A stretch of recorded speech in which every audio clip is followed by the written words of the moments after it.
Good morning from the Little River Diversion channel on the side of the beautiful Missouri River.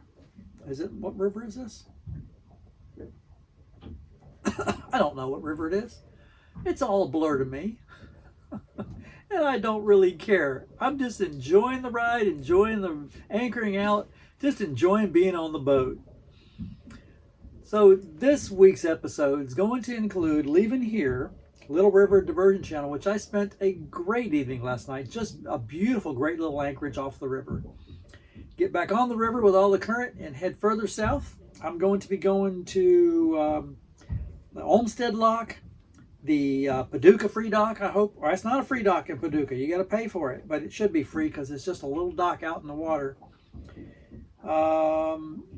And I'll probably make it to Green Turtle Bay, maybe even further. I'm going to take the Columbia River route to the Barkley Lock to get into where Green Turtle Bay's at. Last week, the Barkley Lock was being worked on. Now it's flip-flopped. The other lock, I think it's the Kentucky Lock and Dam, is being worked on. So the Columbia River is a longer route, but it's supposed to be much prettier. So that will be a plus. And then I'll get in, spend some time at Green Turtle Bay, and then I'm going to cut back across into the Kentucky Lake and start heading south down to Pebble Isle Marina, and do some anchorages. There's supposed to be lots of beautiful anchorages along the way, and keep on heading south. Who knows how far south I'll get. So let's get rolling. I'm getting ready to leave, and this is the view out the back of my boat this morning. Isn't that gorgeous?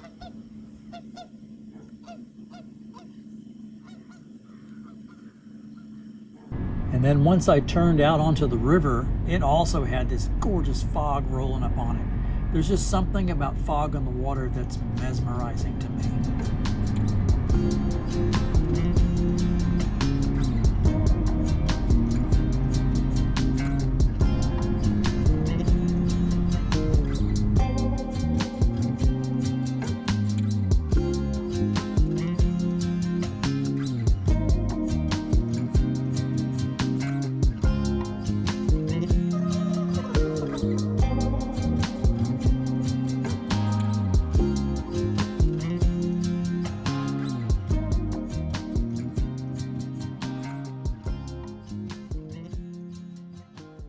As I was cruising along, I heard this whirring sound and looked out my window, and there was a crop duster known as the air tractor.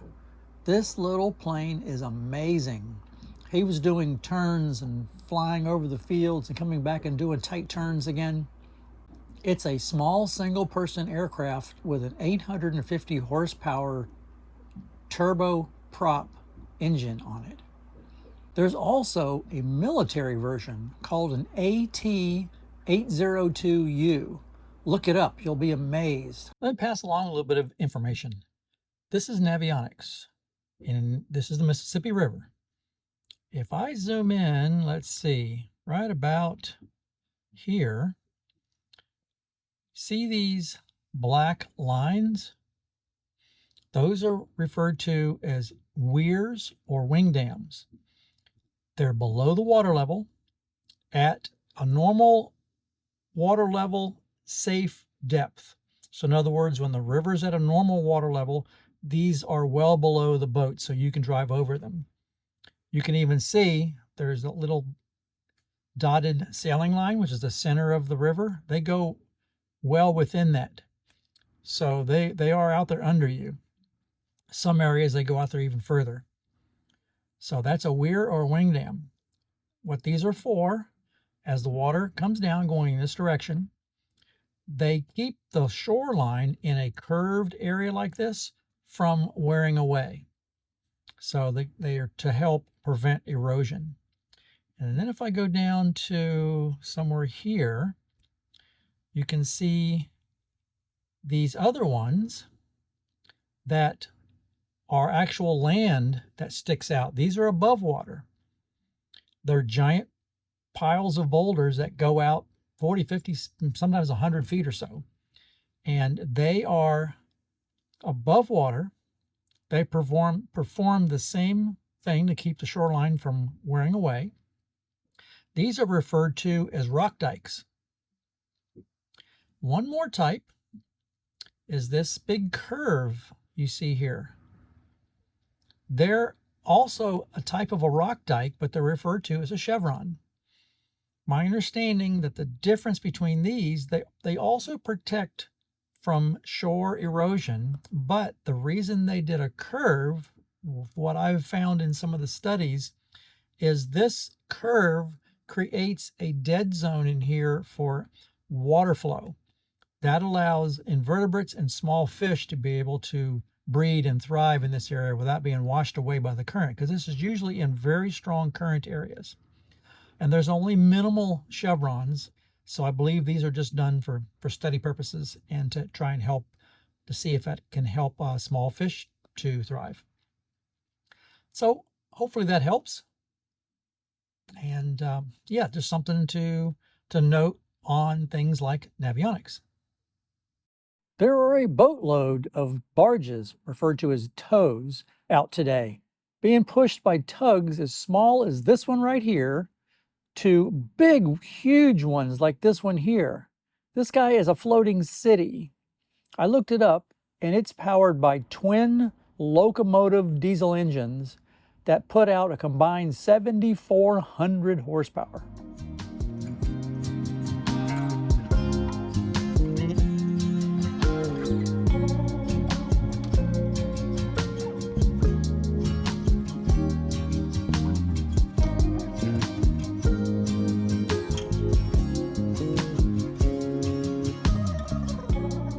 This part of the river was loaded with logs and branches and rubble. Had to keep your eyes open. Holy mackerel. Running down the Mississippi with like a 3.5 mile an hour current. So I've been hitting sometimes 14 miles an hour at this slow cruise speed. And I'm just about ready to turn north on the Ohio into the current. So with the current, now into the current, my speed's going to change. And you can see what it looks like right there. Getting ready to turn left to my port. And look, we got two barges, 2 tows, and a tug that I got to navigate around. Yeah, Little River Diversion. All while I'm turning, so I'm gonna slow. Okay. I'm gonna slow down a little bit so I don't get caught in their wake. I got caught in a big wake yesterday at about ate my lunch.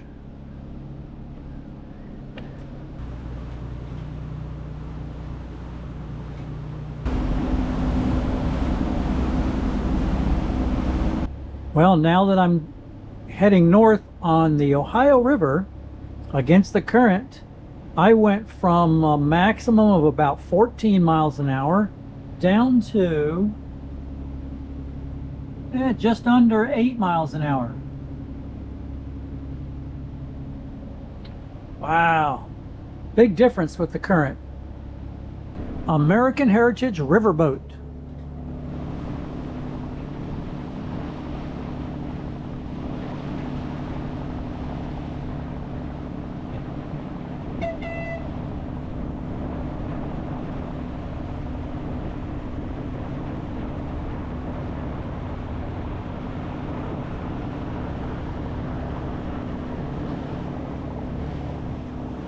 How cool is that? So this is the area that I'm in right now. This is Aquamaps. It shows the data, the depths, and the areas of concern when this chart was made, which can be many years ago.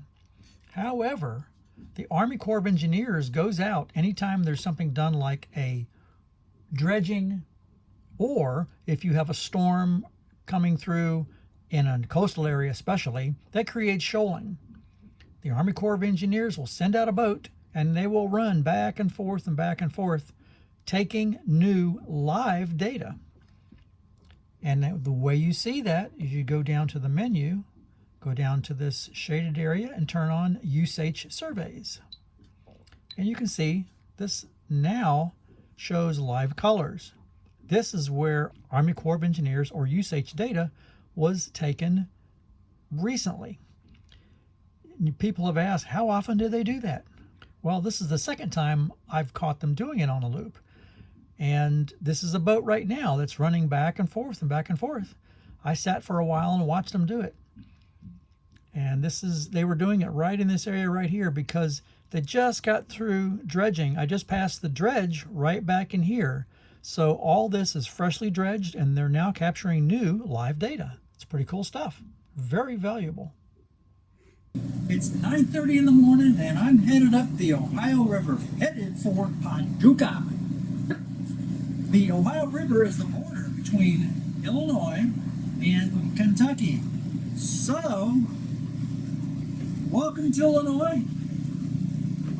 Welcome to Kentucky. Oh, it's a beautiful day out. Little breezy, little chop on the water. And I will get to Paducah and it's showing that I'll get to Paducah.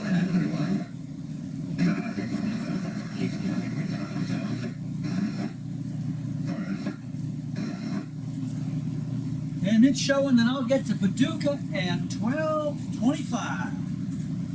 Nice, easy ride. Everywhere I look, I think of my ex-girlfriend. Coming into the Paducah City Dock. The plan is to swing in and back into the inside. We'll see how it goes. Hopefully I got good depth. I don't want to back in, I want to flip around. So hopefully the depth will hold for me to do that. 9 feet, 13 feet, 15, 18.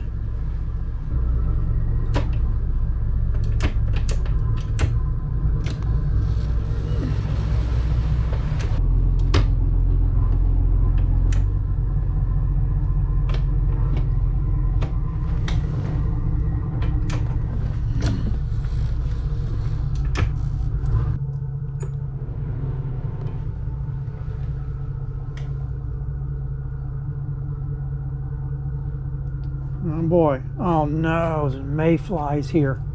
No.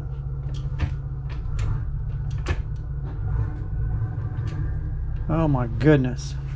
Should I stay here? Oh my God. Mayflies in the daytime. I don't know. Screw it. I think I'm gonna anchor out. You know what? I'll stay here for the day and I think I'm gonna anchor out tonight. That way I can charge my batteries.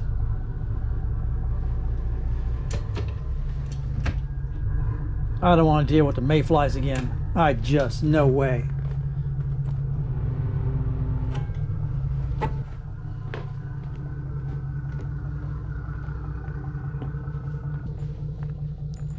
Mayflies everywhere. I don't know.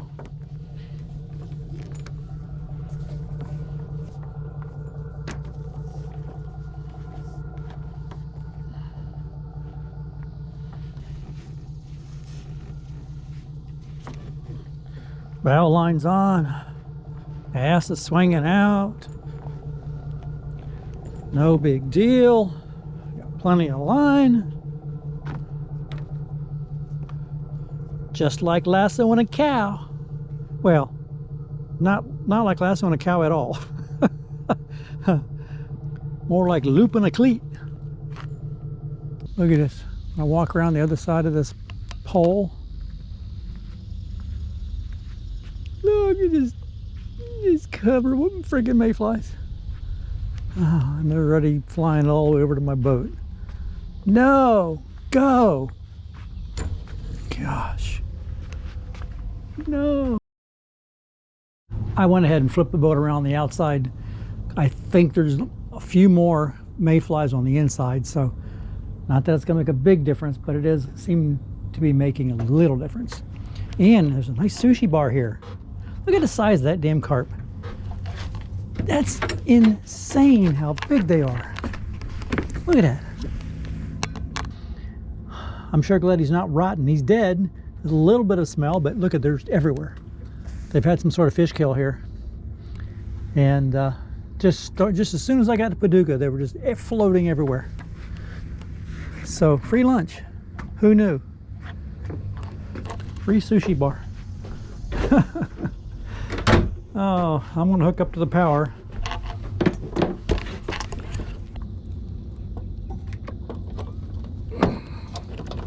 Hope it works.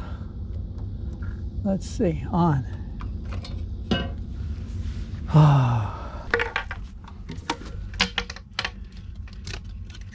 And no power, of course. I ended up trying 3 other power poles, and it turned out the entire dock was down. I called the City of Paducah Maintenance. They showed up with 5 guys running around with radios and meters. It took them about 4 hours, and we now finally have power. So I can run the air conditioner and charge my batteries.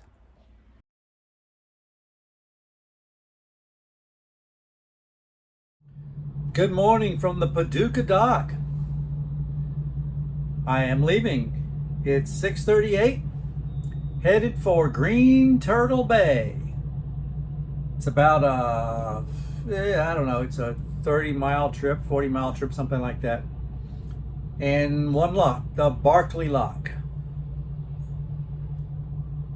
And there's Mr. Tony and Katie on the KDB. So we're heading out. We are headed to Green Turtle Bay, up the Columbia River, or I should say down the Columbia River, through the Barkley Lock, and then into, not sure if it's Kentucky Lake. There's 2 lakes side by side. Anyway, so as soon as we come through the lock, we'll be going into a lake, and then turn right into Green Turtle Bay. I'm going to be staying there for 2 days because today is Wednesday, and the hurricane that's coming up through Louisiana is we're supposed to see remnants of that coming up this way. So hopefully they're predicting it'll break apart before it gets too strong when it gets here. But I'm going to stay in Green Turtle Bay for 2 days just to wait it out, and then head further south. It's a beautiful morning. Look at the sunrise.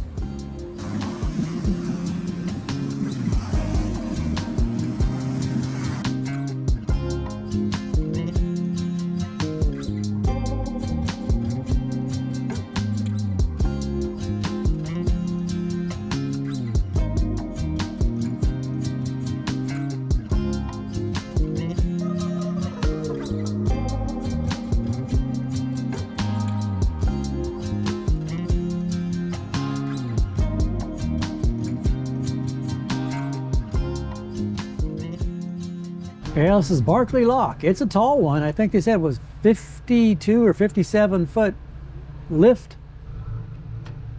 They have floating pins. Yeah, it looks good to me.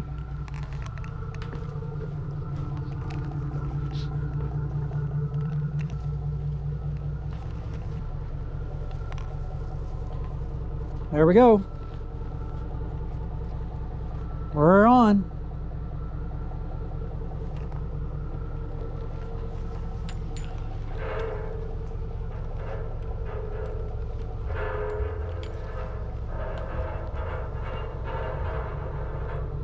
Noisy floating pin. Wobbles around.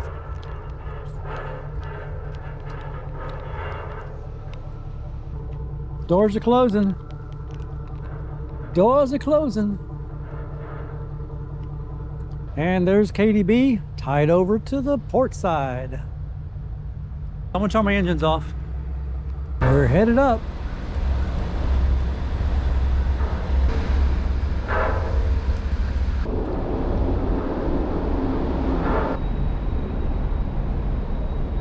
Kentucky Lake, I believe. I'll have to look and see. No, it's Cumberland Bay, okay? Look how big it is. It's beautiful. Oh my word. It's first open water I've seen since I left Lake Michigan. It's gorgeous. Coming into Green Turtle Bay. A lot of slips here. Place is huge.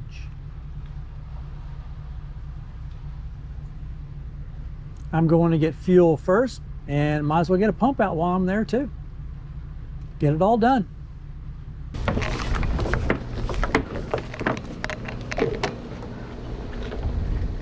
Yeehaw.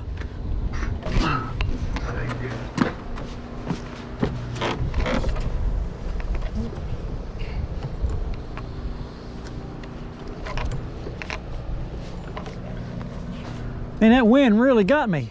Holy crap. There's a lot of sail up there for this. That's why I didn't want to grab the bow line, because by the time I tied it up. Yeah, I'd usually just grab that line there and. Right. Okay. I finally got all tucked in at Green Turtle Bay. This is a really nice place. And then went and had lunch with some other loopers. And there's always some fun happening. Got a fun golf cart ride with some people, and I won't say who they were. Do a U-turn, please. I'm begging you. Do a U-turn. Okay. Where are we going? Do you know? I have no idea. Do a U-turn. Hey, up on two wheels. Where's the seatbelt, Jules? You're so dangerous. Come on.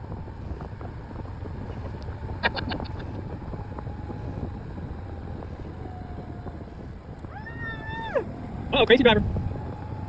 So I made it back safe. It's always fun to get on a golf cart and go a little crazy. So the plan right now is to stay here in this marina for 2-3 days. There's remnants of a hurricane that I think hit Louisiana, or is hitting it now, that's supposed to be here. They predicted it to be a little worse than it was. So I think it's just going to be some rain and maybe some light wind, but I'm going to stay tucked in here in the marina. So is a bunch of other loopers. And then start heading down the river. So I guess for now, that's going to be about it for this video. For those of you that stuck around, I really do appreciate it. So until next time, I will see you in the next one. Bye.